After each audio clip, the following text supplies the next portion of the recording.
Dans les derniers jours, dit Dieu, je répandrai de mon esprit sur toute chair. Vos fils et vos filles prophétiseront.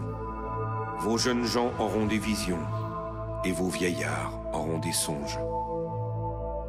Oui, sur mes serviteurs et sur mes servantes, dans ces jours-là, je répandrai de mon esprit, et ils prophétiseront. Je ferai paraître des prodiges en haut dans le ciel, et des miracles en bas sur la terre. Acte 2, versets 17 à 19.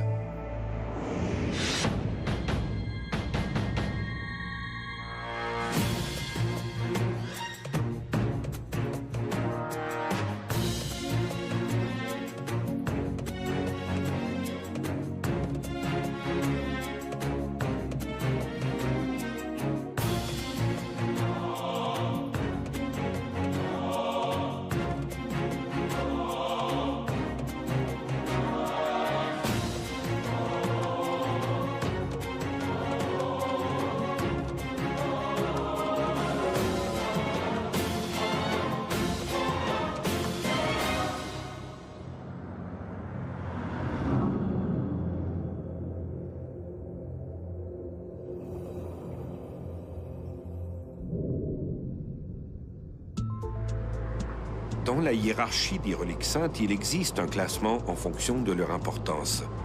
Les reliques du Christ, et en particulier celles de la Passion, sont bien sûr les plus vénérables. Viennent ensuite les reliques de la Sainte Famille et des premiers apôtres, et enfin celles des martyrs et des saints. Le christianisme est plus ou moins persécuté selon des périodes. Pendant les 3 premiers siècles après la naissance du Christ, mais par exemple, le premier témoignage textuel qu'on évoque toujours pour le début du culte des reliques, c'est la passion de saint Polycarpe, qui était évêque de Smyrne, en Asie mineure, qui a été exécuté au milieu du IIe siècle. Et à la fin de sa passion, qui est en fait une lettre circulaire adressée aux fidèles, on peut lire un passage qui dit que on a rassemblé les restes de cet évêque, de ce martyr, et on les a inhumés à un endroit assez digne. Et on espère, on ne dit pas on espère, mais on va se rassembler à cet endroit, justement commémorer son martyr. Ces reliques, dont plusieurs, il faut bien l'avouer, sont d'une authenticité douteuse, sont conservées pour la plupart dans des églises, des basiliques et des cathédrales. Elles sont répandues partout dans le monde chrétien, et certaines jouiraient même de pouvoirs extraordinaires.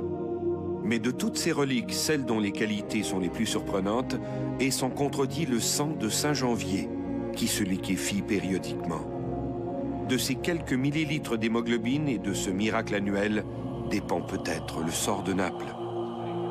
Je devrais me rendre à Naples dans l'espoir d'assister à ce prodige.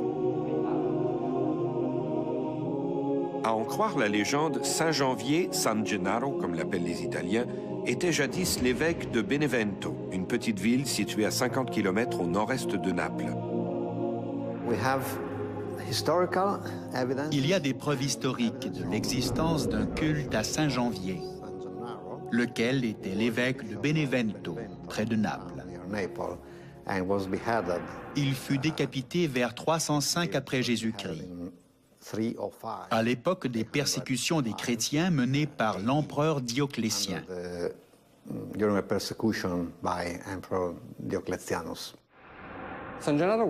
Saint Janvier fut un martyr. Il a été mis à mort dans un volcan, le Solfatara. Et ce moment marque le début d'une des histoires les plus importantes de cette ville. La tradition raconte qu'il aurait été persécuté sous le règne de Dioclétien en 305 après Jésus-Christ, parce qu'il refusait d'abjurer sa foi. L'évêque aurait été poussé dans les flammes, mais en serait ressorti indemne. Il aurait ensuite été offert aux lions, mais les fauves se seraient contentés de lui lécher les pieds. En désespoir de cause, Timotheus l'aurait fait décapiter. Cette fois, avec succès. Au moment de l'exécution, on raconte qu'un fidèle aurait recueilli de son sang dans 2 petites fioles de verre. Tous les parents des martyrs chrétiens conservaient le sang de leurs enfants. lorsqu'ils étaient exécutés. Quand la dépouille de Saint Janvier fut emmenée dans les catacombes, son sang se liquéfia. Pendant un temps, ces ampoules et les restes de l'évêque ont été gardés dans les catacombes. Puis, vers la fin du XIIIe siècle et après quelques pérégrinations, les reliques, sang et ossements ont été transférés à Naples. Saint Janvier est alors devenu le saint patron de la ville. En 1304, ces restes ont été placés dans un magnifique reliquaire en argent. Une châsse qui est toujours visible dans une crypte de la cathédrale rebaptisée cathédrale San Gennaro. C'est peu après que ce serait produit pour la première fois, le miracle. La légende veut que lorsque Saint Janvier fut exécuté, une partie de son sang fut conservée dans des fioles. Or, actuellement, nous avons des indices qu'on vénérait déjà ce martyr au Moyen Âge.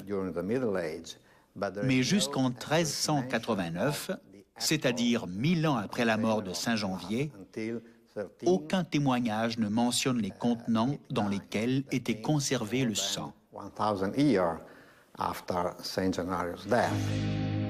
En 1389, lors d'une cérémonie de vénération des reliques, le sang de Saint Janvier vieux de 1000 ans se serait subitement liquéfié. L'hémoglobine, qui n'était plus qu'une espèce de caillot coagulé et presque noir, serait redevenue liquide et d'un rouge vif, comme si elle avait été prélevée à l'instant même. Depuis ce temps, la liquéfaction se produit 1, 2 ou 3 fois par année, et cela depuis des siècles. Aujourd'hui, les fioles contenant le sang de Saint Janvier sont précieusement conservées dans un reliquaire doré et vitré, reliquaire lui-même gardé dans un coffre-fort. L'une des fioles ne contient plus à présent que des résidus de sang séché, sans intérêt. L'autre, en revanche, est remplie à moitié d'une substance solide d'un rouge très foncé, presque noir. 3 fois par année, lors de dates anniversaires, les ampoules sont apportées dans la chapelle San Gennaro, une annexe de la cathédrale où se tient la cérémonie de la liquéfaction.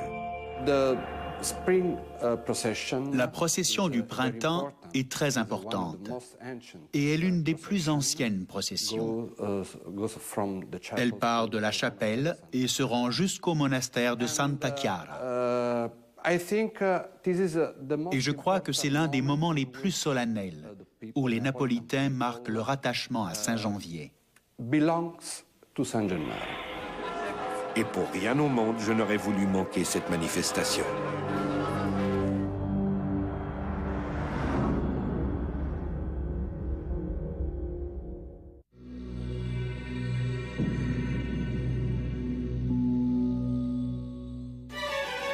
Naples, capitale de la Campanie, sur le golfe de Naples. La ville, située à 250 km au sud de Rome, se trouve dans une région volcanique dominée par la présence du Vésuve. Naples est aussi sans doute la capitale italienne de l'anarchie routière. Au volant, les automobilistes napolitains n'ont qu'une seule règle, la leur. Alors avis aux chauffeurs étrangers, à moins d'avoir 3 paires d'yeux et 4 mains, mieux vaut s'abstenir. En arrivant à Naples, j'ai décidé de faire connaissance avec son saint patron. Et quoi de mieux qu'une visite au musée pour découvrir son histoire? Le Museo del Tesoro di San Gennaro, le musée du trésor de Saint Janvier, occupe toute une annexe de la cathédrale. Malgré l'importance du personnage, l'inauguration de ce musée remonte à peine aux années 1980. C'est à son conservateur actuel, Paolo Iorio, que l'on doit cette initiative. Est-ce que tous ces reliquaires et objets que l'on présente ici font partie du trésor de Saint Janvier? Bien sûr. Ce que l'on présente ici ne représente qu'une toute petite partie de ce trésor. C'est vrai. Combien d'objets précieux exposez-vous ici? Ici, nous avons 20% du trésor global, lequel compte 21 000 pièces de maître. Ici, nous n'en avons qu'une petite partie, mais ces pièces comptent parmi les plus importantes. Il faut savoir que pendant des siècles, San Gennaro a été vénéré non seulement à Naples, mais à travers toute l'Italie. Toutes les têtes couronnées du royaume, des papes aux souverains, sont venues à Naples pour honorer le saint. Ces visites étaient souvent accompagnées de dons. Tous les empereurs, les papes, les rois et les reines qui sont passés par Naples ont fait un don. Celui-ci est de Marie-Caroline. Celui-ci, le vert, est de Victor Emmanuel de Savoie. Celui-ci est de Maria Amalia de Sassonia. Cette émeraude, la grosse pierre verte, est de Carlo Perz de Bourgogne. Et cette dernière croix est de Giuseppe Bonaparte, le frère de Napoléon. La moindre petite pierre est un don d'un personnage célèbre qui est passé par Naples. Tant et si bien qu'au fil des siècles, la cathédrale San Gennaro s'est retrouvée dépositaire d'un fabuleux trésor. Des pièces d'orfèvrerie réalisées par des grands maîtres, des ornements en or sertis de joyaux et des tiares à faire pâlir d'envie les rois. Puis j'ai été convié à assister à ce pourquoi j'avais franchi près de 7000 kilomètres. La cérémonie de la liquéfaction du sang de Saint-Janvier. Nous sommes le samedi qui précède le premier dimanche de mai. Ce moment correspond historiquement au transfert des restes de Saint-Janvier à Naples au XIIIe siècle. C'est l'une de ces 3 dates annuelles durant lesquelles se tient une cérémonie du sang. Dès le début de l'avant-midi, les bénévoles se préparent pour la grande procession qui doit mener le reliquaire du sang jusqu'à l'église monastique de Santa Chiara, un parcours d'1 kilomètre à travers les rues de la ville. C'est là, comme le veut la tradition, que le miracle du sang doit se produire. C'est du moins le souhait des Napolitains. Je crois que le véritable miracle, ce sont les gens. Ce sont ces visages qui attendent le miracle. Pour être protégés. Pour être protégés des perturbations de la nature.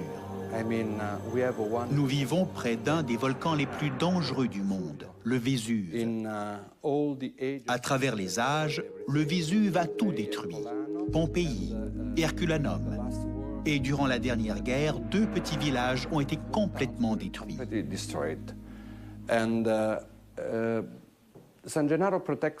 Saint-Janvier protège également Naples des tremblements de terre. Et nous avons beaucoup de tremblements de terre ici, dans ce pays. La plus grande faveur que les Napolitains demandent à Saint-Janvier, c'est de les protéger contre les cataclysmes naturels. À en croire la légende, la liquéfaction du sang serait une forme de bénédiction. On raconte que les rares fois où le sang ne s'est pas liquéfié, des catastrophes épouvantables se sont abattues sur la ville. Durant 2 années consécutives, en 1526 et 1527, le miracle ne s'est pas produit. Conséquence, la ville fut frappée par des épidémies de peste. En décembre 1943, idem. Le sang, dit-on, est resté aussi figé que de la colle. 4 mois plus tard, le Vésuve entrait en éruption, détruisant les récoltes et faisant plus d'une centaine de morts. Le dernier incident du genre remonterait à 1980. Lors de la cérémonie du 19 septembre, le sang serait resté solide. Le 23 novembre suivant, un tremblement de terre a secoué toute la province de Campina. Bilan de la catastrophe, 2735 morts, 8850 blessés et 300 000 sans-abri. On comprend maintenant pourquoi les fidèles croisent les doigts chaque fois que les fioles sont sorties de leur coffre.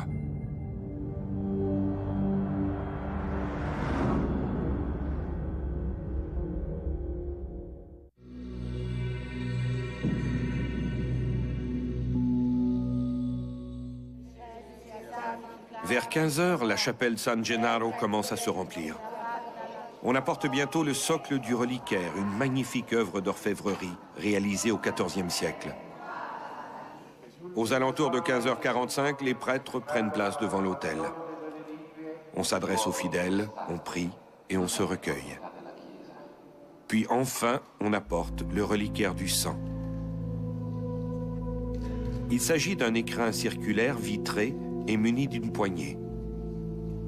À l'intérieur, on peut voir les 2 ampoules. L'évêque de Naples présente le reliquaire à la foule, puis vient l'enchâsser dans sa base. Le cortège peut maintenant se mettre en branle.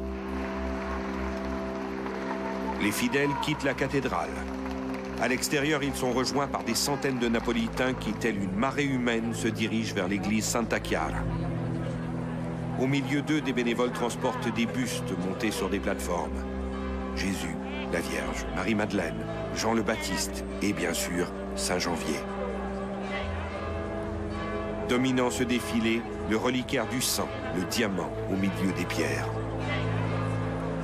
Dans les rues, c'est l'allégresse. Du haut des balcons sur le parcours, les gens applaudissent, prient et chantent. On jette des fleurs sur le cortège.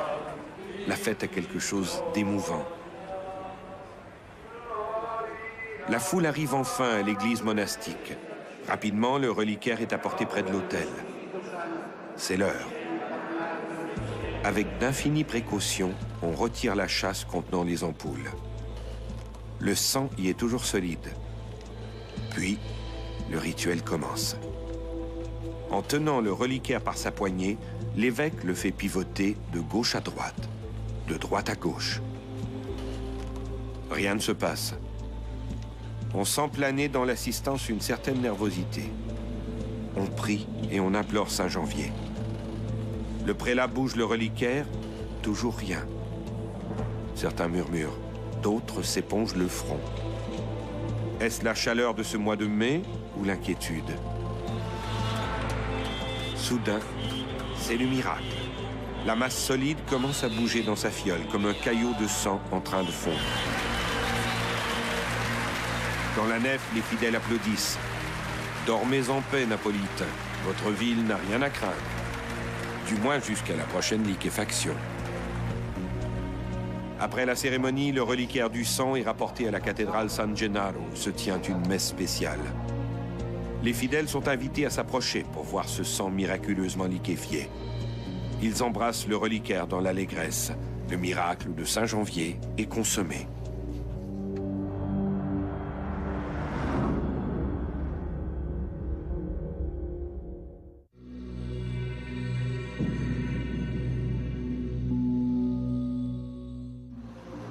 L'homme a toujours été fasciné par la mort. Il a élevé des monuments à la mémoire des ancêtres, voire même conservé leurs corps. Des momies de l'Égypte antique à la dépouille de Lénine. C'est un peu à travers ce culte des morts que s'enracine le concept des reliques. Paris, la ville lumière. Près de la station de métro d'Enfer Rochereau se trouvent les catacombes. Comme le dit l'inscription placée à l'entrée des souterrains, c'est ici le royaume de la mort. Et on voit continuellement cette image. Arrête, c'est ici l'empire de la mort. Voilà, écrit par l'abbé de Lille. C'est quand même une sorte d'avertissement un peu macabre. Oui, mais nous sommes dans le macabre. Oui, Pour pallier à la surpopulation des cimetières et aux problèmes d'hygiène publique, la ville a décidé au cours du XVIIIe siècle de déplacer les dépouilles en surface vers les carrières souterraines. Ce sont d'anciennes carrières qui étaient à l'extérieur de Paris, les carrières de la Tombissoire, où il a été décidé de transférer les ossements du cimetière des Innocents qui a été fermé en 1785 par ordre du droit. Et donc en Conseil d'État, on a demandé à l'IGC de trouver un endroit pour pouvoir accueillir tous ces ossements pour vider le cimetière des Innocents. Quelques 6 millions de corps ont ainsi été replacés dans des niches identifiées au nom des cimetières d'origine. Depuis, les catacombes de Paris sont devenues une attraction touristique. On a repris le terme catacombe en référence aux catacombes de Rome, où là on enterrait les premiers chrétiens sous le Vatican, tandis que là, ici, c'est un ossuaire municipal. Les gens ne sont pas enterrés. Hein, on vide les cimetières, on est dans une religion catholique où on n'incinère pas les ossements. Donc il faut trouver un endroit pour déposer tous ces corps. Chaque année, des milliers de visiteurs se glissent dans cet univers glauque et morbide, tous fascinés par ces os blanchis et ces crânes aux orbites vides. c'est quand même étrange cette fascination que les gens ont à visiter des lieux semblables. Parce qu'ici, il ne faut pas avoir peur des mots. Ici, on est dans le morbide. On est dans la mort, on est dans le morbide, oui, si on veut. Et les frères, qu'il ne faut pas être claustrophobe, il y a beaucoup de contre-indications pour venir découvrir cet endroit, mais qui est très recherché. Hein, Et nous, les visiteurs sont nombreux à vouloir visiter cet endroit. Essentiellement, au-delà du frisson macabre que suscite ce genre de spectacle, les cimetières ou les ossuaires ont pour fonction première d'être des aides-mémoires. En circulant dans ces lieux, on se rappelle ces hommes et ces femmes qui nous ont précédés dans l'aventure de la vie. À l'origine, le culte des reliques a sans doute rempli cette fonction d'aide-mémoire. Dans un document daté du IIe siècle, l'un de ces dévots raconte « Nous avons recueilli ces ossements plus rares que l'or et plus précieux que des pierres de grand prix. Nous les avons déposés au lieu qui convenait. Que le Seigneur nous donne de nous retrouver là le jour anniversaire de son martyre. » Au fil des ans, les tombeaux des martyrs sont devenus des lieux saints, des loca santa. Des textes rédigés vers la fin du IVe siècle montrent le développement d'une croyance faisant de ces lieux des réservoirs d'où irradiait une espèce de flux divin, la virtus. C'est le résultat d'une assez lente évolution, mais il y a une éclosion, en tout cas dès la deuxième moitié du IVe siècle, où on constate des miracles autour ou sur les tombeaux des saints martyrs, c'est les premiers saints. Ensuite, dès le Ve siècle, déjà dès le IVe siècle, il y a des saints non martyrs aussi.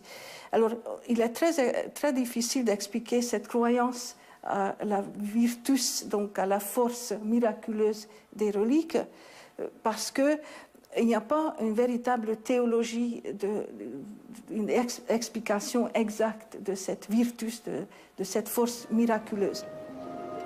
Le culte des reliques, tel que nous le connaissons aujourd'hui, était né. Arles est la troisième ville en importance des Bouches-du-Rhône et la plus grande commune de France avec une superficie de 77 000 hectares. Sa population s'élève à quelques 53 000 habitants et plusieurs de ses monuments romains et romans sont classés sur la prestigieuse liste du patrimoine mondial de l'UNESCO. C'est le cas par exemple des thermes de Constantin construits au IVe siècle et de son amphithéâtre. Il est toujours utilisé de nos jours pour y tenir des spectacles à ciel ouvert. Mais Arles, c'est aussi l'un des itinéraires les plus importants pour les pèlerins en route pour Saint-Jacques-de-Compostelle. C'est la deuxième station de la Via Tolosane. La Via Tolosane, en fait, commence par le... C'est une des voies principales pour Saint-Jacques-de-Compostelle. En fait, elle commence au cimetière des Aliscamps, à l'église Saint-Honorat, qui se trouve pas très loin. Donc, les Aliscamps étaient une immense nécropole, même avant le Moyen-Âge. Il en reste une très belle allée avec des chapelles et une église, donc Saint-Honorat, les vestiges d'une ancienne abbaye désaffectée. Donc le pèlerinage, pour les puristes, commence là-bas. Ça se trouve à 800 mètres. Et donc les pèlerins commencent à Saint-Honorat et passent par ici. Le chemin d'Arles est depuis le Moyen-Âge l'une des 4 voies traversant la France et l'Europe vers l'Espagne. Alors rien d'étonnant d'y trouver l'une des plus importantes collections de reliques de toute l'Europe. L'église Saint-Trophime se dresse sur une esplanade, place de la République, au cœur des vieux quartiers. Son portail exceptionnel évoque le jugement dernier, le paradis et l'enfer, sous la bénédiction du Christ. On dit que la thématique principale du portail, c'est le jugement dernier, avec la file des élus qui avancent vers le Seigneur, vers le Christ, les damnés qui vont vers l'enfer. Mais c'est un Christ qui, au-delà de présider au jugement dernier, est un Christ qui annonce la porte du salut. Il est en train de bénir. Il est dans la mandorle, donc cet ovale qui s'appelle une mandorle. Il est en train de bénir et il annonce la rédemption, la porte du salut. La porte de l'Église étant elle-même la représentation symbolique du Christ. Originalement, sa crypte, construite pour accueillir les reliques, se trouvait sous l'église. Au XVe siècle, un chœur gothique flamboyant a été érigé. C'est sans doute à ce moment-là qu'a été aménagée la chapelle des reliques, située aujourd'hui à gauche du maître-autel. Maintenant, la présence de toutes ces reliques, à mon avis, je n'ai pas d'autre explication. Je pense que c'est parce que c'est une station importante du pèlerinage pour Saint-Jacques. Voilà. Je pense que on met des reliques là où elles sont susceptibles d'être vues ou d'être adorées par les croyants. Elle contient des dizaines de reliquaires. On y retrouve entre autres les restes de Saint Genet, un martyr décapité au IIIe siècle pour avoir refusé de signer un ordre de persécution contre les chrétiens. Saint Trophime, le fondateur de l'Église, et enfin les ossements des évêques d'Arles, Concordius, Saint Honorat, Saint Virgile et Saint Hilaire. Arles illustre bien cette politique des reliques mise en place dès le Moyen-Âge. Non seulement ces restes sanctifiés assuraient-ils une certaine protection divine, et en particulier aux pèlerins qui venaient les vénérer, mais comme la contemplation de ces reliques était aussi souvent accompagnée d'oboles, les autorités étaient doublement gagnantes. Le pouvoir religieux s'occupait des âmes et le pouvoir laïque des finances. Une osmose efficace et où tous les joueurs trouvaient leur compte.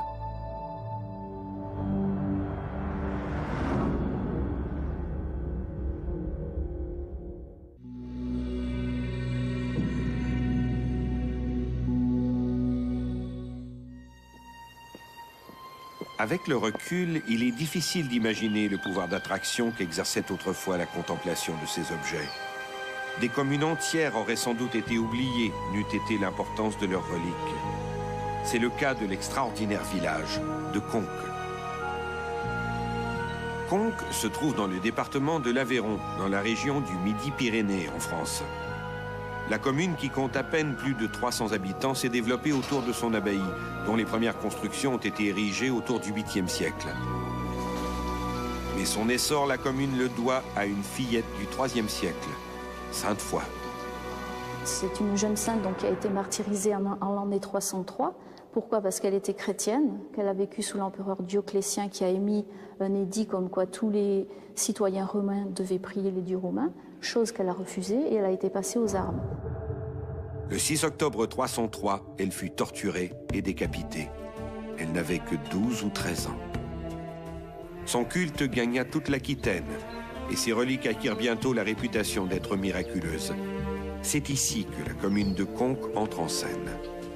Ce n'est que 4 siècles plus tard qu'un des moines de Conques est allé les chercher à Agen, dans ce qu'on appelait à l'époque une translation furtive de reliques, c'est-à-dire un pieux transfert de reliques. C'était tout à fait admis à une époque, puisque ça faisait partie de ce culte des reliques, de ce commerce, entre guillemets, de reliques. Et progressivement, suite à l'arrivée des reliques de Sainte-Foy, se sont construits plusieurs reliquaires, puisqu'on avait habitude de diviser les reliques de façon à pouvoir les transporter à droite à gauche pour des processions. Rapidement, en raison de l'importance des reliques de Sainte-Foy, Conques devint une étape majeure sur le chemin de Saint-Jacques de Compostelle.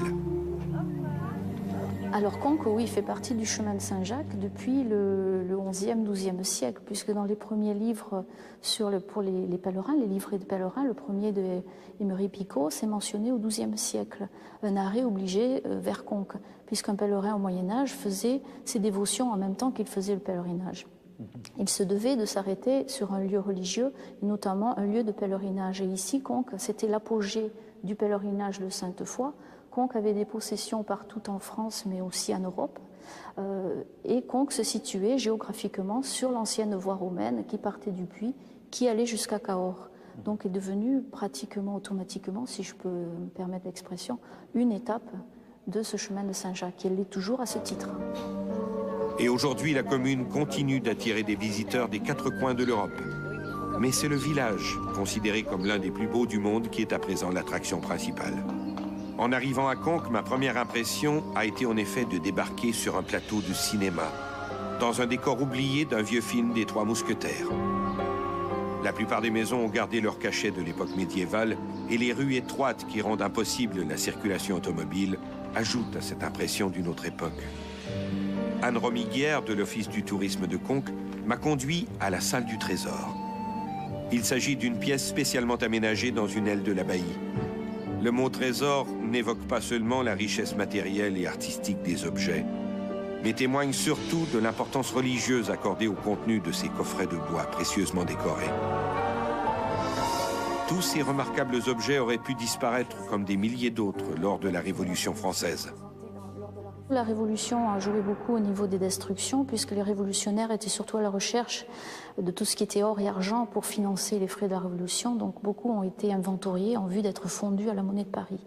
Et ici, à Conques, c'est surtout la population qui s'est mobilisée, en premier lieu les femmes, qui ont mené grand bruit dans le village quand le commissaire est arrivé, et qui a permis d'abord de sauver pour un temps le trésor, et ensuite c'est un complot qui a été mené par un des prêtres réfractaires et qui, à la nuit tombée, avec des amis fidèles, sont rentrés dans l'église par effraction, ont brisé les scellés qui barraient l'entrée du chœur, ont pris chacun un reliquaire qu'ils ont caché chez eux, à l'extérieur du village, mais aussi dans le village. La grande croix de procession, on le verra peut-être tout à l'heure, je le rappellerai, a été cachée dans un conduit de cheminée, par exemple. Et tout cela jusqu'à temps que Napoléon revienne au pouvoir, rétablisse le droit au culte. Une fois la paix revenue, tous ces précieux objets ont été restitués au patrimoine. Et quels objets! De toutes les collections de reliques saintes qu'il m'ait été donné de voir, celle de Conques est indiscutablement la plus magnifique. On y retrouve entre autres une spectaculaire croix processionnelle réalisée à la fin du Moyen-Âge. Elle est ornée de figures, dont une silhouette de Sainte Foy, toute jeune fille. Au bas du montant qui porte le Christ, une cavité renferme des reliques de la vraie croix.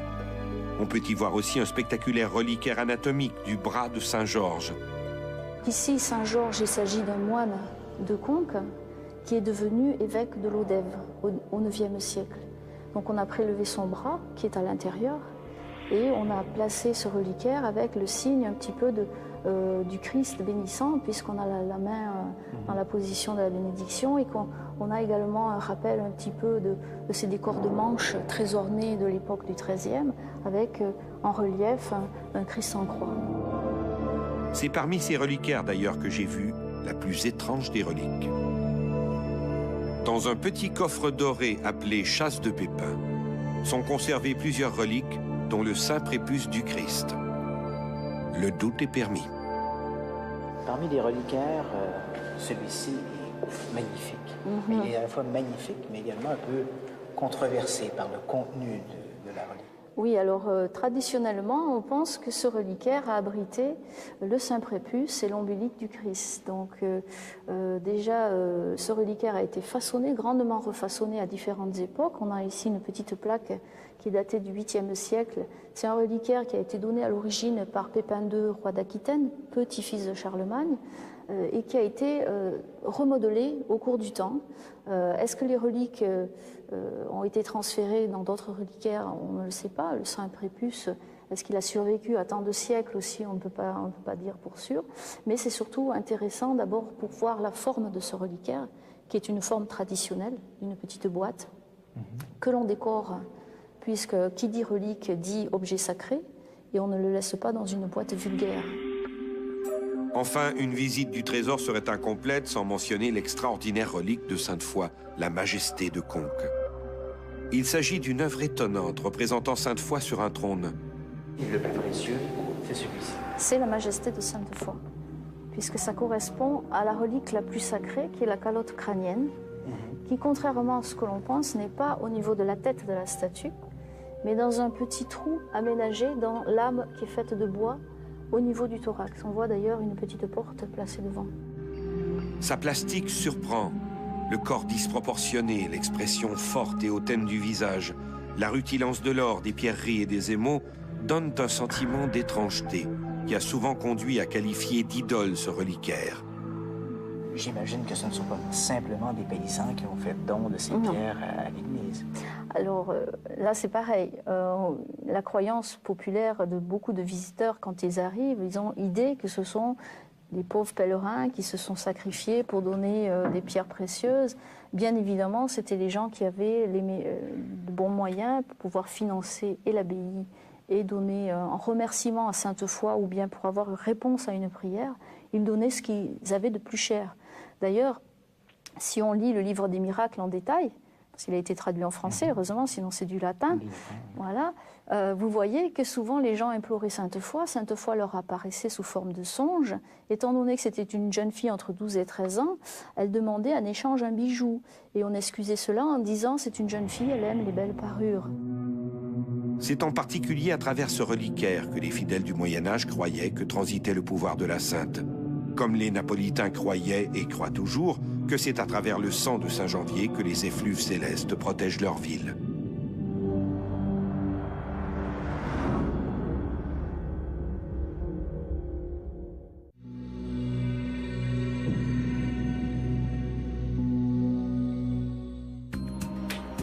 Mais si le sang de Saint-Janvier n'était qu'un habile trucage? C'est du moins la question que se posent les scientifiques. D'emblée, disons qu'il n'existe aucune étude exhaustive du sang de Saint-Janvier. La plupart des preuves concernant le comportement de cette substance sont anecdotiques. Ce qui revient à dire que l'animateur de la cérémonie, l'évêque ou l'officiant, raconte ce qu'il voit. Mais très peu de tests scientifiques ont été menés au cours, disons, du dernier siècle. So this is the lab. This is your lab. This is my lab. So and these are the objects. Pour ce faire, il faudrait prélever un échantillon du contenu des fioles, ce qui signifie leur ouverture, une action qui est tout à fait hors de question. Bref, ce que nous en savons tient essentiellement dans les constats visuels et dans 2 analyses spectroscopiques réalisées en 1902 et en 1989. On a raconté toutes sortes de choses sur la liquéfaction du sang. On a écrit par exemple qu'il bouillonnait dans la fiole et qu'il augmentait de volume au point de remplir l'ampoule. Une des prétentions concernant le comportement de la substance est bien sûr qu'elle passe de l'état solide à liquide, que sa couleur change, que son volume augmente, que son poids augmente et qu'elle bout ou qu'elle fait de l'écume. Maintenant, le changement de l'état solide à liquide est très visible. Le bouillonnement, lui, est probablement imputable à des bulles d'air qui remontent à la surface. Mais il n'y a pas de bouillonnement possible dans un contenant scellé.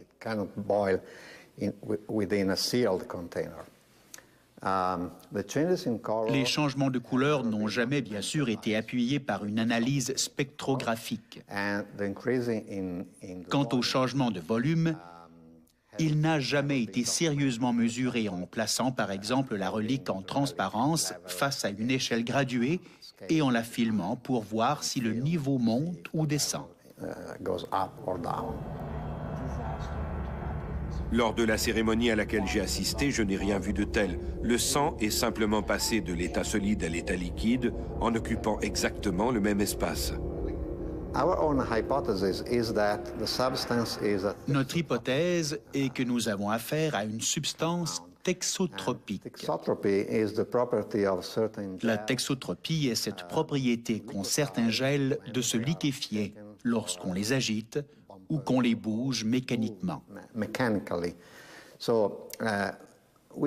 En conséquence, nous supposons que durant la cérémonie, lorsque le reliquaire est bougé, tourné sans dessus-dessous afin de vérifier si la liquéfaction s'est produite, cette série de manipulations de la relique enclenche le processus de liquéfaction.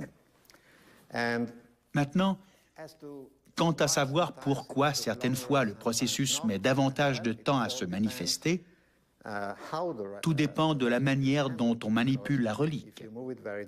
Si l'officiant la manipule délicatement, la substance restera solide. En revanche, si on la secoue, cela va provoquer la liquéfaction. C'est la raison pour laquelle on devrait mesurer ce comportement avec précision, en faisant, par exemple, vibrer le reliquaire d'une manière contrôlée pour observer les changements. Il faut savoir que tous les matériaux n'ont pas les mêmes qualités d'absorption et de réflexion de la lumière. Ces caractéristiques sont si spécifiques qu'en étudiant la façon dont la lumière se reflète sur et dans la matière, il est possible d'en déterminer la nature, voire même les composantes. En 1902, au lendemain d'une cérémonie de liquéfaction, des scientifiques de l'Université de Naples ont été autorisés à faire passer un jet de lumière à travers l'ampoule. D'après les chercheurs, la signature spectrale obtenue était bien celle du sang. Eh bien, tout d'abord, On devrait répéter cette expérience à l'aide d'un spectromètre électronique, parce que l'hémoglobine a une signature caractéristique qui se situe juste au-delà de la lumière visible et qui peut être observée uniquement avec un équipement électronique.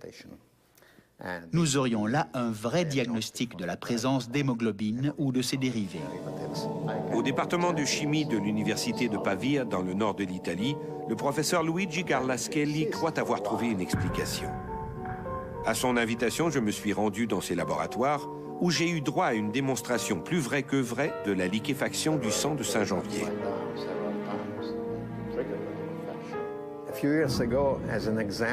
Il y a quelques années, en travaillant sur l'hypothèse d'une substance texotropique, nous avons produit une substance en utilisant des produits chimiques et des procédés qui étaient disponibles au Moyen Âge. Partant d'une substance minérale qu'on ne trouve que sur le Vésuve, près de Naples, nous l'avons diluée avec de l'eau, puis nous avons ajouté du carbonate de calcium, un pigment blanc très commun, qui est en fait de la poudre de craie ou de marbre. Ensuite, nous avons épuré notre solution en la filtrant dans un parchemin, puis nous l'avons mise dans une éprouvette en y ajoutant une pincée de sel et nous l'avons laissée reposer durant un moment, le temps qu'elle se solidifie.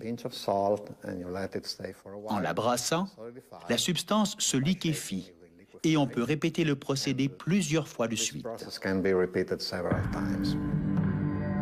Le sang de Saint-Janvier ne serait-il alors qu'une savante fabrication mise au point par quelque ingénieux alchimiste du Moyen Âge? Cela a le même comportement et la même couleur que la substance de Naples. Mais bien sûr, cela ne veut pas dire que nous avons la certitude que c'est la même chose. C'est simplement un exemple qui vise à démontrer que le comportement est le même et qu'il a une explication à la fois chimique et physique. Reste à savoir maintenant si la mixture du chimiste pourra conserver ses propriétés pendant des siècles. Cela n'explique pas non plus pourquoi le sang de Saint-Janvier ne se liquéfie pas toujours.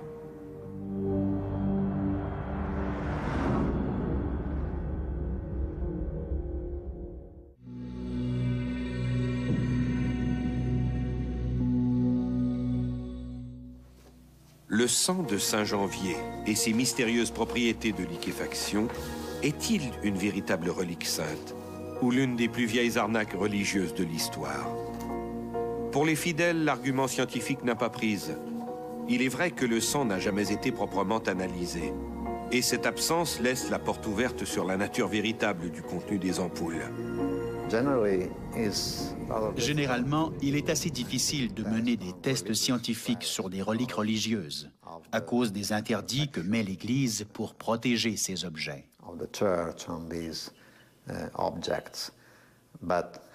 Quoi qu'il en soit, l'Église devrait également être intéressée à savoir si la relique est authentique ou non. Elle devrait s'obliger à étudier les reliques de manière à ce que seules les reliques authentiques soient vénérées. Mais alors, pourquoi ne pas le faire? Simplement parce que la foi n'a pas besoin de la reconnaissance de la science pour s'exprimer. Lorsque j'étais en compagnie de Paolo Iorio, le curateur du Museo del Tesoro di San Gennaro, je lui ai demandé s'il croyait réellement au miracle de la liquéfaction du sang. Sa réponse a été laconique. Je crois surtout dans le pouvoir d'attraction de Saint-Janvier. Et c'est là la nuance.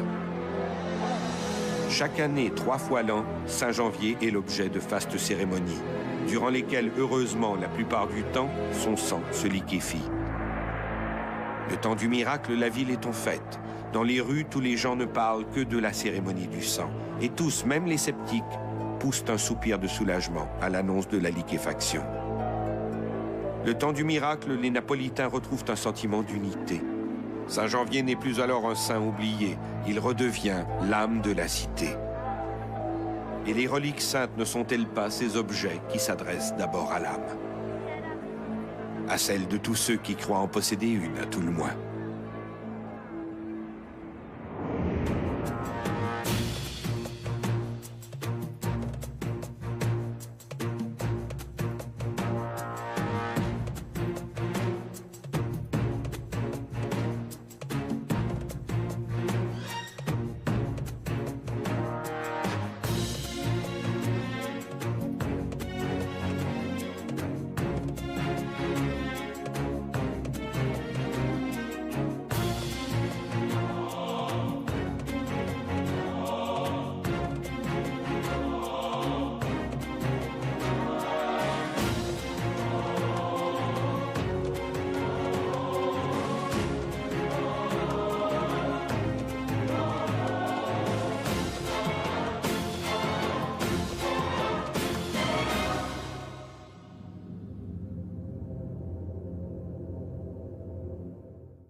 habitants, et plusieurs de ces monuments romains et romans sont classés sur la prestigieuse liste du patrimoine mondial de l'UNESCO. C'est le cas par exemple des thermes de Constantin construits au IVe siècle et de son amphithéâtre. Il est toujours utilisé de nos jours pour y tenir des spectacles à ciel ouvert. Mais Arles, c'est aussi l'un des itinéraires les plus importants pour les pèlerins en route pour Saint-Jacques-de-Compostelle. C'est la deuxième station de la Via Tolosane. La Via Tolosane, en fait, commence par le... C'est une des voies principales pour Saint-Jacques-de-Compostelle. En fait, elle commence au cimetière des Aliscamps, à l'église Saint-Honorat, qui se trouve pas très loin. Donc, les Aliscamps étaient une immense nécropole, même avant le Moyen-Âge. Il en reste une très belle allée avec des chapelles et une église, donc Saint-Honorat, les vestiges d'une ancienne abbaye désaffectée. Donc le pèlerinage, pour les puristes, commence là-bas. Ça se trouve à 800 mètres. Et donc les pèlerins commencent à Saint-Honorat et passent par ici. Le chemin d'Arles est depuis le Moyen-Âge l'une des 4 voies traversant la France et l'Europe vers l'Espagne. Alors rien d'étonnant d'y trouver l'une des plus importantes collections de reliques de toute l'Europe. L'église Saint-Trophime se dresse sur une esplanade, place de la République, au cœur des vieux quartiers. Son portail exceptionnel évoque le jugement dernier, le paradis et l'enfer, sous la bénédiction du Christ. On dit que la thématique principale du portail, c'est le jugement dernier, avec la file des élus qui avancent vers le Seigneur, vers le Christ, les damnés qui vont vers l'enfer. Mais c'est un Christ qui, au-delà de présider au jugement dernier, est un Christ qui annonce la porte du salut. Il est en train de bénir. Il est dans la mandorle, donc cet ovale qui s'appelle une mandorle. Il est en train de bénir et il annonce la rédemption, la porte du salut. La porte de l'Église étant elle-même la représentation symbolique du Christ. Originalement, sa crypte, construite pour accueillir les reliques, se trouvait sous l'église. Au XVe siècle, un chœur gothique flamboyant a été érigé. C'est sans doute à ce moment-là qu'a été aménagée la chapelle des reliques, située aujourd'hui à gauche du maître-autel. Maintenant, la présence de toutes ces reliques, à mon avis, je n'ai pas d'autre explication. Je pense que c'est parce que c'est une station importante du pèlerinage pour Saint-Jacques. Voilà. Je pense que on met des reliques là où elles sont susceptibles d'être vues ou d'être adorées par les croyants. Elle contient des dizaines de reliquaires. On y retrouve entre autres les restes de Saint Genet, un martyr décapité au IIIe siècle pour avoir refusé de signer un ordre de persige vers l'église Santa Chiara. Au milieu d'eux, des bénévoles transportent des bustes montés sur des plateformes. Jésus, la Vierge, Marie-Madeleine, Jean le Baptiste et bien sûr Saint Janvier. Dominant ce défilé, le reliquaire du sang, le diamant au milieu des pierres. Dans les rues, c'est l'allégresse. Du haut des balcons sur le parcours, les gens applaudissent, prient et chantent. On jette des fleurs sur le cortège. La fête a quelque chose d'émouvant. La foule arrive enfin à l'église monastique. Rapidement, le reliquaire est apporté près de l'autel. C'est l'heure. Avec d'infinies précautions, on retire la châsse contenant les ampoules. Le sang y est toujours solide. Puis, le rituel commence. En tenant le reliquaire par sa poignée, l'évêque le fait pivoter de gauche à droite, de droite à gauche. Rien ne se passe. On sent planer dans l'assistance une certaine nervosité. On prie et on implore Saint Janvier. Le prélat bouge le reliquaire, toujours rien. Certains murmurent, d'autres s'épongent le front. Est-ce la chaleur de ce mois de mai ou l'inquiétude? Soudain, c'est le miracle. La masse solide commence à bouger dans sa fiole, comme un caillot de sang en train de fondre. Dans la nef, les fidèles applaudissent. Dormez en paix, Napolitains. Votre ville n'a rien à craindre. Du moins jusqu'à la prochaine liquéfaction. Après la cérémonie, le reliquaire du sang est rapporté à la cathédrale San Gennaro, où se tient une messe spéciale. Les fidèles sont invités à s'approcher pour voir ce sang miraculeusement liquéfié. Ils embrassent le reliquaire dans l'allégresse, Le miracle de Saint-Janvier est consommé.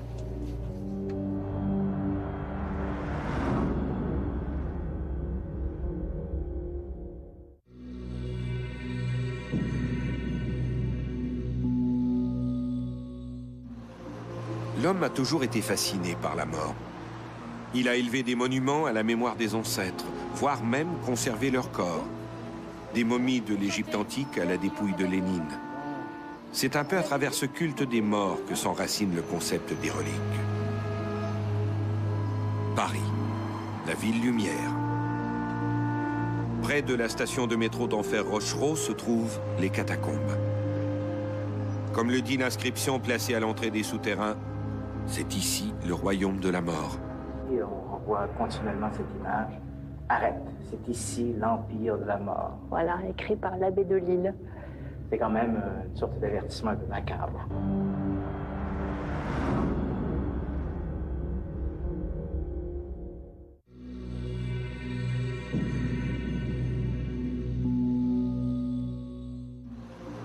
L'homme a toujours été fasciné par la mort. Il a élevé des monuments à la mémoire des ancêtres, voire même conservé leurs corps. Des momies de l'Égypte antique à la dépouille de Lénine. C'est un peu à travers ce culte des morts que s'enracine le concept des reliques. Paris, la ville lumière. Près de la station de métro d'Enfer Rochereau se trouvent les catacombes. Comme le dit l'inscription placée à l'entrée des souterrains, c'est ici le royaume de la mort. Et on voit continuellement cette image. Arrête, c'est ici l'empire de la mort. Voilà, écrit par l'abbé de Lille. C'est quand même une sorte d'avertissement un peu macabre. Oui, mais nous sommes dans le macabre. Oui, Pour pallier à la surpopulation des cimetières et aux problèmes d'hygiène publique, la ville a décidé au cours du XVIIIe siècle de déplacer les dépouilles en surface vers les carrières souterraines. Ce sont d'anciennes carrières qui étaient à l'extérieur de Paris, les carrières de la Tombissoire, où il a été décidé de transférer les ossements du cimetière des Innocents qui a été fermé en 1785 par ordre du droit. Et donc en Conseil d'État, on a demandé à l'IGC de trouver un endroit pour pouvoir accueillir tous ces ossements pour vider le cimetière des Innocents. Quelques 6 millions de corps ont ainsi été replacés dans des niches identifiées au nom des cimetières d'origine.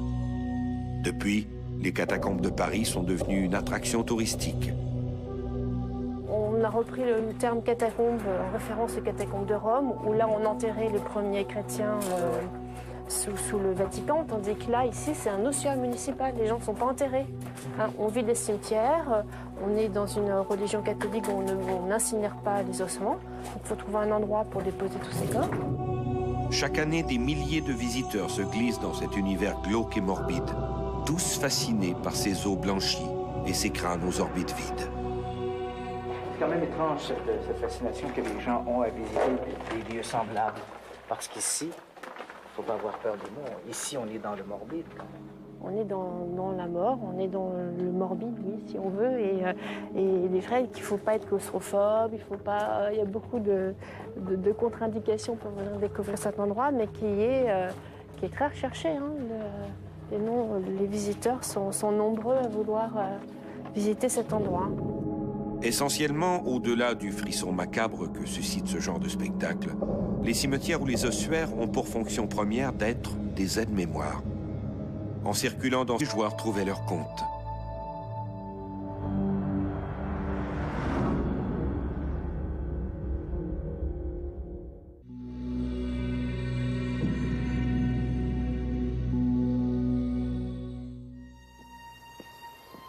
Avec le recul, il est difficile d'imaginer le pouvoir d'attraction qu'exerçait autrefois la contemplation de ces objets. Des communes entières auraient sans doute été oubliées, n'eût été l'importance de leurs reliques. C'est le cas de l'extraordinaire village de Conques. Conques se trouve dans le département de l'Aveyron, dans la région du Midi-Pyrénées en France.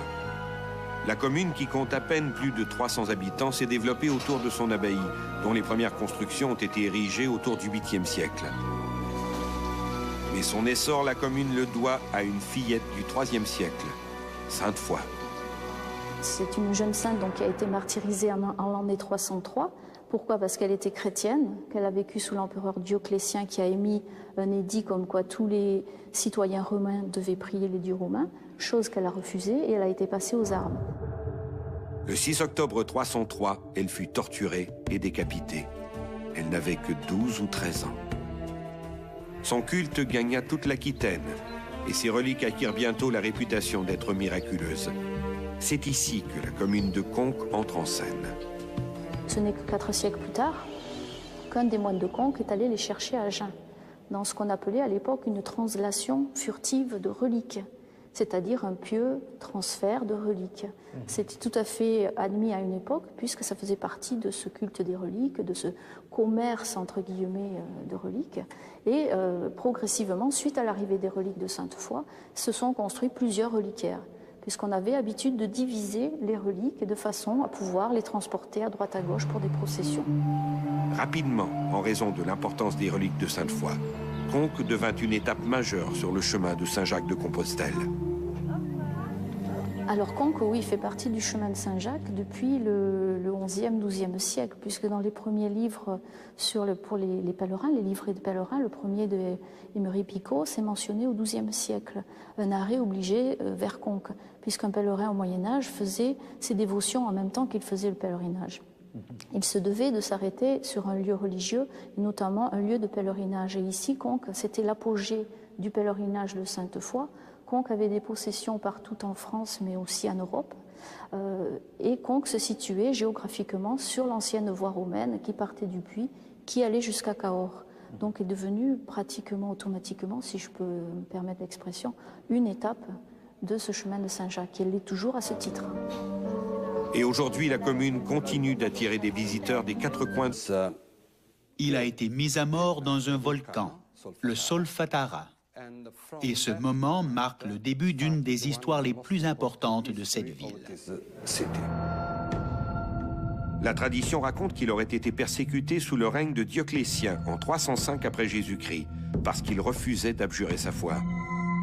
L'évêque aurait été poussé dans les flammes, mais en serait ressorti indemne. Il aurait ensuite été offert aux lions, mais les fauves se seraient contentés de lui lécher les pieds. En désespoir de cause, Timotheus l'aurait fait décapiter. Cette fois, avec succès. Au moment de l'exécution, on raconte qu'un fidèle aurait recueilli de son sang dans 2 petites fioles de verre. Tous les parents des martyrs chrétiens conservaient le sang de leurs enfants lorsqu'ils étaient exécutés. Quand la dépouille de Saint-Janvier fut emmenée dans les catacombes, son sang se liquéfia. Pendant un temps, ces ampoules et les restes de l'évêque ont été gardés dans les catacombes. Puis, vers la fin du XIIIe siècle et après quelques pérégrinations, les reliques, sang et ossements ont été transférés à Naples. Saint-Janvier est alors devenu le saint patron de la ville. En 1304, ces restes ont été placés dans un magnifique reliquaire en argent. Une châsse qui est toujours visible dans une crypte de la cathédrale rebaptisée cathédrale San Gennaro. C'est peu après que ce serait produit pour la première fois, le miracle. La légende veut que lorsque Saint-Janvier fut exécuté, une partie de son sang fut conservée dans des fioles. Or, actuellement, nous avons des indices qu'on vénérait déjà ce martyr au Moyen Âge. Mais jusqu'en 1389, c'est-à-dire 1000 ans après la mort de Saint-Janvier, aucun témoignage ne mentionne les contenants dans lesquels était conservé le sang. En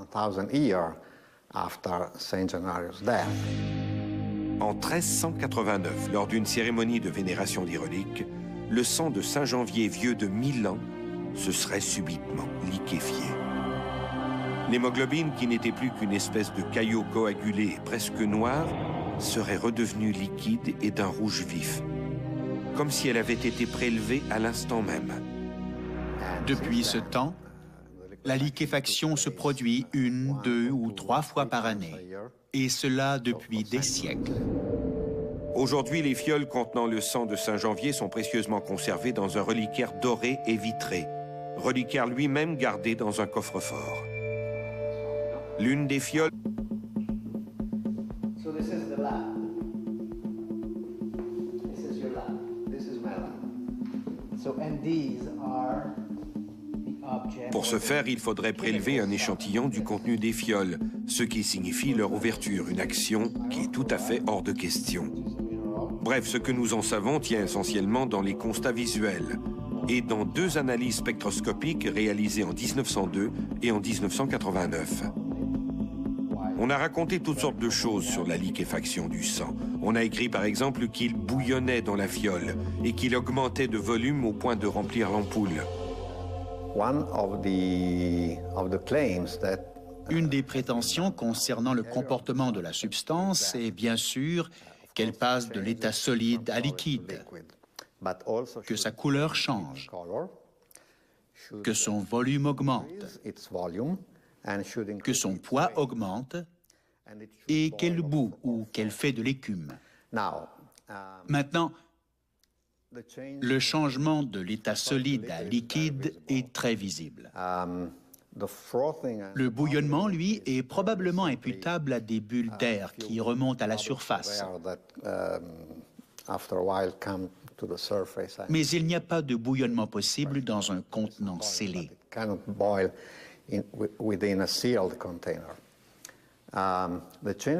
Les changements de couleur n'ont jamais, bien sûr, été appuyés par une analyse spectrographique.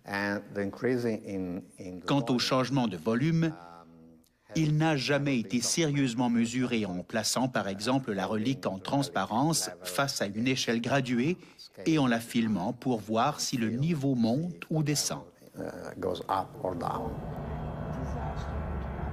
Lors de la cérémonie à laquelle j'ai assisté, je n'ai rien vu de tel. Le sang est simplement passé de l'état solide à l'état liquide en occupant exactement le même espace.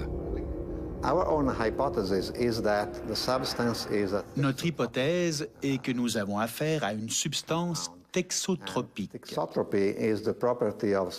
La texotropie est cette propriété qu'ont certains gels de se liquéfier lorsqu'on les agite ou qu'on les bouge mécaniquement. En conséquence, nous supposons que durant la cérémonie, lorsque le reliquaire est bougé, tourné son dessus-dessous afin de vérifier si la liquéfaction s'est produite, cette série de manipulations de la relique enclenche le processus de liquéfaction. Maintenant, quant à savoir pourquoi certaines fois le processus met davantage de temps à se manifester, tout dépend de la manière dont on manipule la relique. J'essaie de trouver un endroit pour pouvoir accueillir tous ces ossements pour vider le cimetière des innocents. Quelques 6 millions de corps ont ainsi été replacés dans des niches identifiées au nom des cimetières d'origine. Depuis, les catacombes de Paris sont devenues une attraction touristique.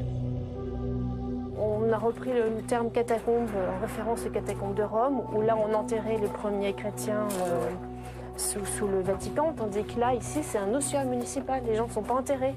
Hein, on vit des cimetières, on est dans une religion catholique où on n'incinère pas les ossements. Donc il faut trouver un endroit pour déposer tous ces corps. Chaque année, des milliers de visiteurs se glissent dans cet univers glauque et morbide, tous fascinés par ces os blanchis et ces crânes aux orbites vides. C'est quand même étrange cette fascination que les gens ont à visiter des lieux semblables. Parce qu'ici, il ne faut pas avoir peur des mots. Ici, on est dans le morbide. On est dans la mort, on est dans le morbide, oui, si on veut. Et il est vrai qu'il ne faut pas être claustrophobe, il y a beaucoup de contre-indications pour venir découvrir cet endroit, mais qui est très recherché. Hein. Les visiteurs sont nombreux à vouloir visiter cet endroit. Essentiellement, au-delà du frisson macabre que suscite ce genre de spectacle, les cimetières ou les ossuaires ont pour fonction première d'être des aides-mémoires. En circulant dans ces lieux, on se rappelle ces hommes et ces femmes qui nous ont précédés dans l'aventure de la vie. À l'origine, le culte des reliques a sans doute rempli cette fonction d'aide-mémoire. Dans un document daté du IIe siècle, l'un de ces dévots raconte « Nous avons recueilli ces ossements plus rares que l'or et plus précieux que des pierres de grand prix. Nous les avons déposés au lieu qui convenait. Que le Seigneur nous donne de nous retrouver là le jour anniversaire de son martyre. » Au fil des ans, les tombeaux des martyrs sont devenus des lieux saints, des loca santa. Des textes rédigés vers la fin du IVe siècle montrent le développement d'une croyance faisant de ces lieux des réservoirs d'où irradiait une espèce de flux divin, la virtus. C'est le résultat d'une assez lente évolution, mais il y a une éclosion, en tout cas dès la deuxième moitié du IVe siècle, où on constate des miracles autour ou sur les tombeaux des saints martyrs, c'est les premiers saints. Ensuite, dès le Ve siècle, déjà dès le IVe siècle, il y a des saints non martyrs aussi. Alors, il est très difficile d'expliquer cette croyance à la virtus, donc à la force miraculeuse des reliques, parce qu'il n'y a pas une véritable théologie, une explication exacte de cette virtus, de cette force miraculeuse. À l'origine, le culte des reliques a sans doute rempli cette fonction d'aide-mémoire. Dans un document daté du IIe siècle, l'un de ses dévots raconte « Nous avons recueilli ces ossements plus rares que l'or et plus précieux que des pierres de grand prix. Nous les avons déposés au lieu qui convenait. Que le Seigneur nous donne de nous retrouver là le jour anniversaire de son martyre. » Au fil des ans, les tombeaux des martyrs sont devenus des lieux saints, des loca santa. Des textes rédigés vers la fin du IVe siècle montrent le développement d'une croyance faisant de ces lieux des réservoirs d'où irradiait une espèce de flux divin, la virtus. C'est le résultat d'une assez lente évolution, mais il y a une éclosion, en tout cas dès la deuxième moitié du IVe siècle, où on constate des miracles autour ou sur les tombeaux des saints martyrs, c'est les premiers saints. Ensuite, dès le Ve siècle, déjà dès le IVe siècle, il y a des saints non martyrs aussi. Alors, il est très difficile d'expliquer cette croyance à la virtus, donc à la force miraculeuse des reliques, parce qu'il n'y a pas une véritable théologie, une explication exacte de cette virtus, de cette force miraculeuse. Le culte des reliques, tel que nous le connaissons aujourd'hui, était né. Arles est la troisième ville en importance des Bouches-du-Rhône et la plus grande commune de France, avec une superficie de 77 000 hectares. Sa population s'élève à quelques 53 000 habitants et plusieurs de ses monuments romains et romans sont classés sur la prestigieuse liste du patrimoine mondial de l'UNESCO. C'est le cas par exemple des thermes de Constantin construits au IVe siècle et de son amphithéâtre. Il est toujours utilisé de nos jours pour y tenir des spectacles à ciel ouvert. Mais Arles, c'est aussi l'un des itinéraires les plus importants pour les pèlerins en route pour Saint-Jacques-de-Compostelle. C'est la deuxième station de la Via Tolosana. La Via Tolosana, en fait, commence par le... C'est une des voies principales pour Saint-Jacques-de-Compostelle. En fait, elle commence au cimetière des Aliscamps, à l'église Saint-Honorat, qui se trouve pas très loin. Donc, les Aliscamps étaient une immense nécropole, même avant le Moyen-Âge. Il en reste une très belle allée avec des chapelles et une église, donc Saint-Honorat, les vestiges d'une ancienne abbaye désaffectée. Donc le pèlerinage, pour les puristes, commence là-bas. Ça se trouve à 800 mètres. Et donc les pèlerins commencent à Saint-Honorat et passent par ici. Le chemin d'Arles est depuis le Moyen-Âge l'une des 4 voies traversant la France et l'Europe vers l'Espégé. C'est sans doute à ce moment-là qu'a été aménagée la chapelle des reliques, située aujourd'hui à gauche du maître-autel. Maintenant, la présence de toutes ces reliques, à mon avis, je n'ai pas d'autre explication. Je pense que c'est parce que c'est une station importante du pèlerinage pour Saint-Jacques. Voilà. Je pense que on met des reliques là où elles sont susceptibles d'être vues ou d'être adorées par les croyants. Elle contient des dizaines de reliquaires. On y retrouve entre autres les restes de Saint Genet, un martyr décapité au IIIe siècle pour avoir refusé de signer un ordre de persécution contre les chrétiens. Saint Trophime, le fondateur de l'Église, et enfin les ossements des évêques d'Arles, Concordius, Saint Honorat, Saint Virgile et Saint Hilaire. Arles illustre bien cette politique des reliques mise en place dès le Moyen-Âge. Non seulement ces restes sanctifiés assuraient-ils une certaine protection divine, et en particulier aux pèlerins qui venaient les vénérer, mais comme la contemplation de ces reliques était aussi souvent accompagnée de bols, les autorités étaient doublement gagnantes. Le pouvoir religieux s'occupait des âmes et le pouvoir laïque des finances. Une osmose efficace et où tous les joueurs trouvaient leur compte.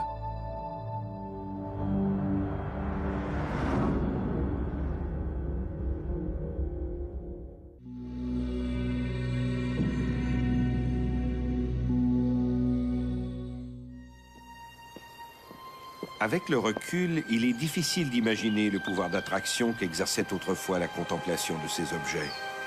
Des communes entières auraient sans doute été oubliées, n'eût été l'importance de leurs reliques.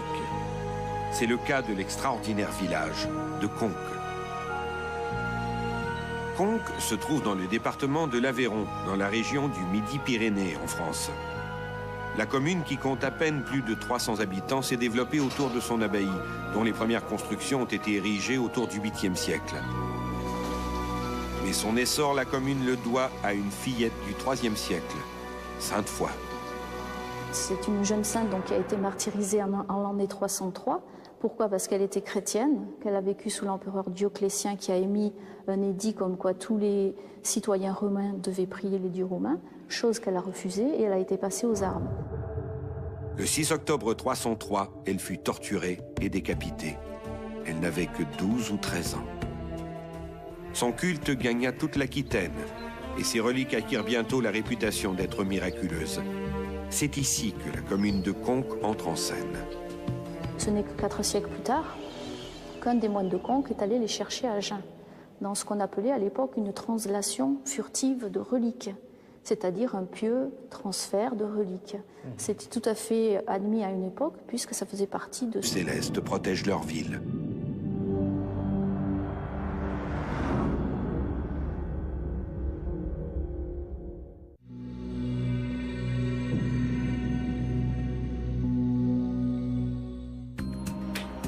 Mais si le sang de Saint-Janvier n'était qu'un habile trucage?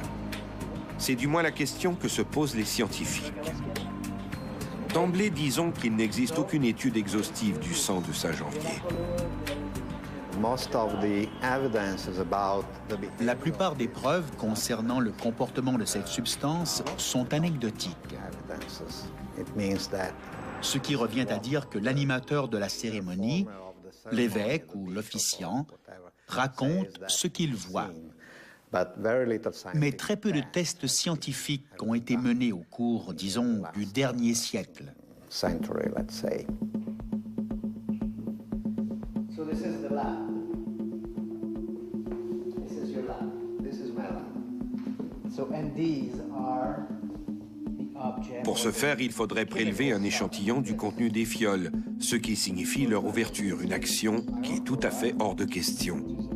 Bref, ce que nous en savons tient essentiellement dans les constats visuels et dans 2 analyses spectroscopiques réalisées en 1902 et en 1989. On a raconté toutes sortes de choses sur la liquéfaction du sang. On a écrit par exemple qu'il bouillonnait dans la fiole et qu'il augmentait de volume au point de remplir l'ampoule. Une des prétentions concernant le comportement de la substance est bien sûr qu'elle passe de l'état solide à liquide, que sa couleur change, que son volume augmente, que son poids augmente et qu'elle bout ou qu'elle fait de l'écume. Maintenant, le changement de l'état solide à liquide est très visible. Le bouillonnement, lui, est probablement imputable à des bulles d'air qui remontent à la surface. Mais il n'y a pas de bouillonnement possible dans un contenant scellé.